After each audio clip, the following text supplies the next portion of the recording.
आज हम करने वाले हैं क्लास 10th मैथ एक्सरसाइज 3.1 का क्वेश्चन नंबर 3 का पार्ट फर्स्ट। इस क्वेश्चन में हम सबसे पहले क्या करेंगे, इनको ठीक फॉर्म में लिख लेते हैं। तो ये बनेगा 3x प्लस 2y माइनस का 10 इक्वल टू 0। और नेक्स्ट वाले के लिए 2x minus 3y minus 7 equal to 0। अब यहां से हम a1 a2 b1 b2 और c1 c2 के फॉर्म में इसको लिखते हैं।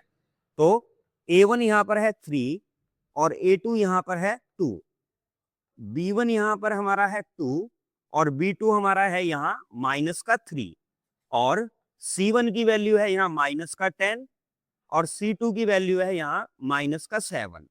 इन्हें रेशियो में लिखते हैं। तो 3/2 2/-3। अब यहां देखिए, ये a1 a2 b1 b2 के इक्वल नहीं है। जब भी a1 a2 b1 b2 के इक्वल नहीं होता तो लाइन हमारी इंटरसेक्टिंग होती है और इक्वेशंस हमारी जो होती है वो कंसिस्टेंट होती हैं। सेकंड, सबसे पहले इन इक्वेशन को करेक्ट फॉर्म में लिखेंगे। तो लिखेंगे 3x माइनस 3y, ये 8 अंदर आएगा, माइनस का 8 इक्वल टू 0। और नीचे वाली इक्वेशन 4x माइनस 6y, 9 भी अंदर आकर माइनस बनाएगा तो माइनस का 9 इक्वल टू 0। अब यहाँ हम a1 a2 b1 b2 c1 c2 की पहचान करेंगे। तो यहाँ पर a1 की वैल्यू होगी 2, b1 की वैल्यू होगी यहाँ माइनस 3 और c1 की वैल्यू होगी यहाँ माइनस का 8। अब a2 की वैल्यू यहाँ होगी 4, b2 की वैल्यू होगी यहाँ माइनस का 6 और c2 की वैल्यू होगी यहाँ माइनस का 9। अब इन्हें हम रेशियोस में लिख लेंगे। तो ये बनेगा 2/4 माइनस का 3 माइनस का 6 माइनस का 8 माइनस का 9। अब इन्हें लोएस्ट फॉर्म में लाएंगे तो 1/2, माइनस से माइनस कैंसिल, तो ये भी बनाएगा 1/2। अब लोएस्ट फॉर्म में आने के बाद ये बनेगा 1/2 माइनस का 8 माइनस का 9, क्योंकि ये लोएस्ट फॉर्म में पहले से है। -8/9 को और लोएस्ट फॉर्म में नहीं लाया जा सकता। 1/2 इक्वल है 1/2 के, पर इसके इक्वल नहीं है। तो यहाँ कंडीशन बन गई a1 a2 इक्वल है किसके, b1 b2 के, पर not equal to c1 c2। और जब भी ये कंडीशन होगी तो हमारी लाइंस पैरेलल होंगी और इक्वेशन इनकंसिस्टेंट होंगी। क्वेश्चन नंबर 3 का पार्ट थर्ड। तो सबसे पहले इनको रेशियोस में लिखेंगे। तो रेशियो में लिखते हैं, ये होगा 3/2 और ये 9 इसके साथ मल्टीप्लाई में। अगला 5, ये 3 10 के साथ मल्टीप्लाई, तो -3 मल्टीप्लाई 10 और लिखेंगे 7/14।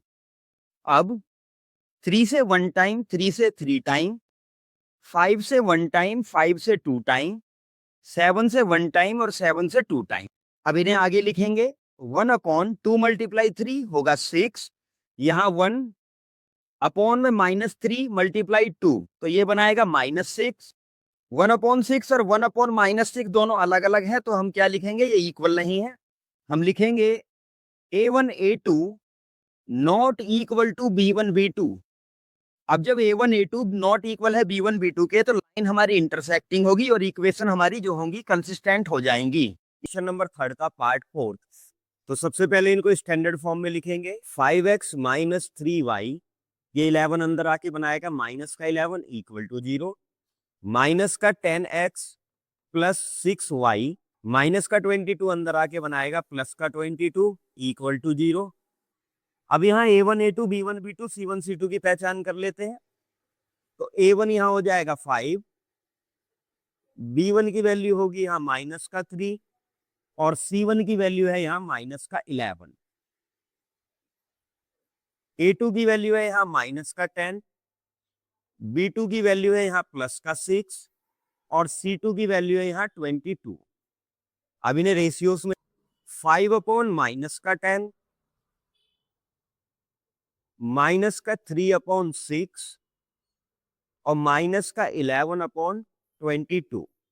अब इन्हें लोएस्ट फॉर्म में लिखेंगे। 5 1 जा 5 2 जा, ये 1 से और ये भी 2 टाइम, ये भी 1 से और ये भी 2 टाइम्स।